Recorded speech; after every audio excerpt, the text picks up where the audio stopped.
Well, when it comes to harness racing on the world stage, the Elite Lop certainly is the headline act. In a few weeks' time, the Jess Tubbs trained Just Believe, along with Greg Sugars, will be heading over to Sweden, to Savala, for the running of the Elite Lop. I caught up with a gentleman who knows all about this particular event, Chris Lang. Well, Chris, great to catch up with you. As I mentioned, Jess Tubbs, Greg Sugars and Just Believe are in for a wonderful time in a few weeks' time.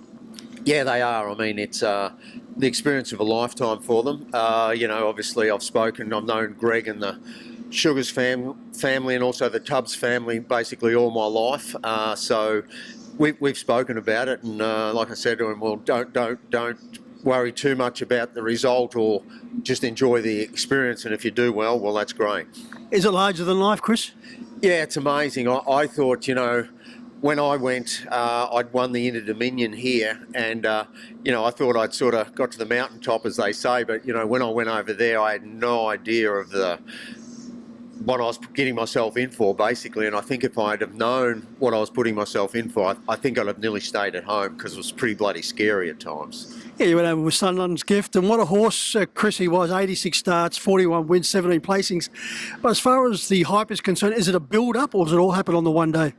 Well, no, there's a build-up. Like the build-up, we got over there about 6 weeks before the actual race, so we were a part of the build-up, But who's going to get invited, who's not going to, who might not make it or what have you, and who wants to be there. And you've got all the internationals, they come from, the year I was there, I think there are 11 different countries represented. So it's quite amazing, and the crowd is just very switched on, and it's as big, I suppose, in a lot of ways as our Melbourne Cup Carnival down in Victoria, but the crowd are a much more educated lot. They know all the horses, all the drivers, and it's not just the party they go there for, it's to see the horses. And, it's just the most amazing thing, basically one of the most amazing things I've done in my career in harness racing. Chris, you were stated as saying that you walked away from that experience with Sunderland's Gift, the helter-skelter racing probably didn't suit him. Yeah, well, Sunderland's Gift, he was sort of an old-style trotter. I only sort of ended up training him because he was having a lot of issues trotting in his younger days, So he was he was a great trotter to me, obviously, and a great trotter in this country. But I suppose you'd have to say he was a generation or two behind the ones over in Europe. And, I had heavy shoes on him and things like that, which they wouldn't do over there because of their trotters are just better gated, better bred.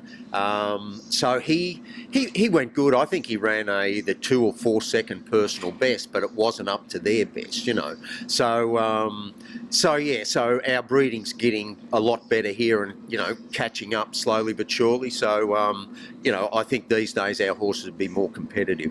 Yeah, that's the question I was going to ask you. 2009 was your experience, and are we bridging the gap?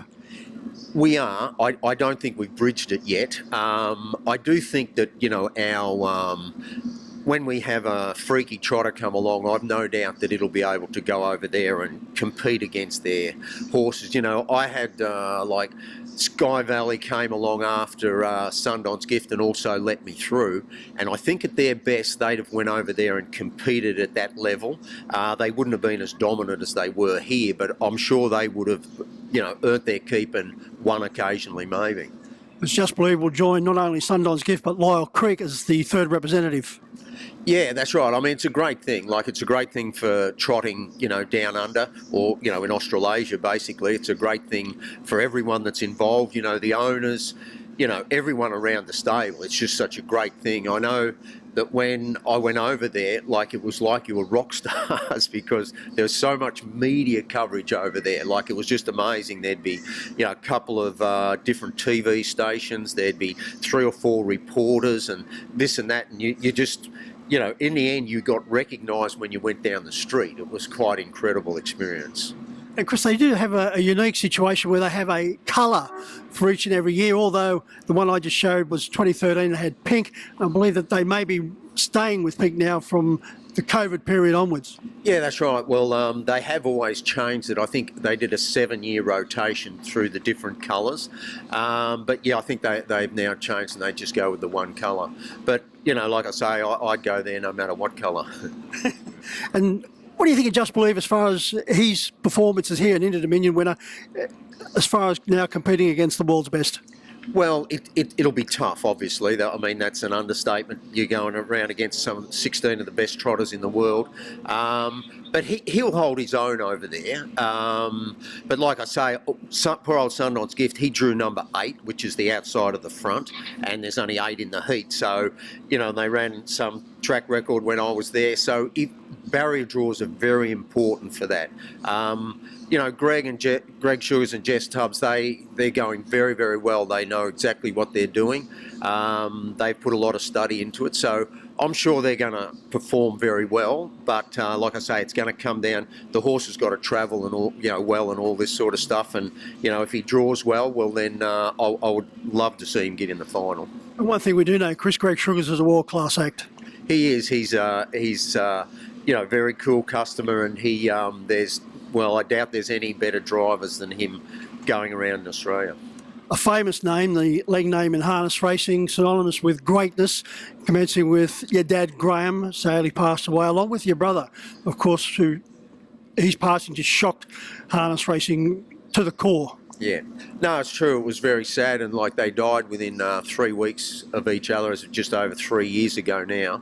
So it was a shock, obviously, to everyone. It was a shock to us, and you know, it was a pretty tough time for the family, I can say. So you know, like I say, GA, he'd had an amazing run, but, you know, it always seems to be too soon to go. But Gavin, obviously, he you know, was still driving as good as he ever had, I think, and it was, you know, sad that, you know, had to leave so suddenly. And your love of the trotter, no doubt you got from Graham. Yeah, that's right.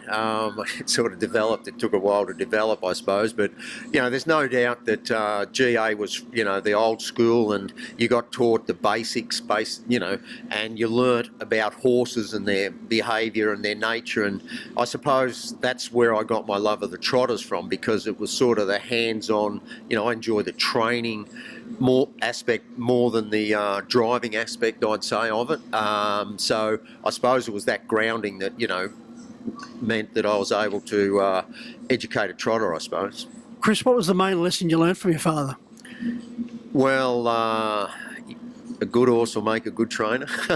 No, I mean, I learned a lot. You know, I sort of would attribute virtually everything that I know, you know, thanks to his tutelage, shall we say. And like, you know, everything I know he taught me, but he just didn't teach me everything he knew. But anyway, but it's, you know, it was great. It's great to be a part of that legacy, the Lang Lane, you know, so I'm hoping that it goes on for a bit longer.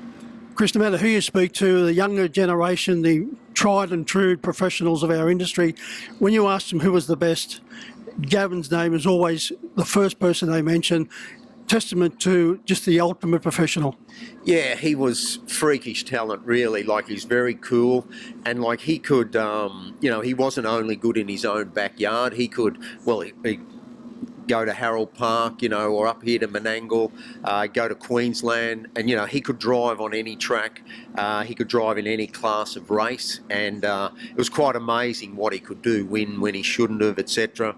And, you know, I mean, it was tough for me growing up in a lot of ways, because I was living in not only GA's shadow but also Gavin's. So, but no, you know, I know that my opinion is biased, but I still maintain he was the best driver that we've ever had, basically.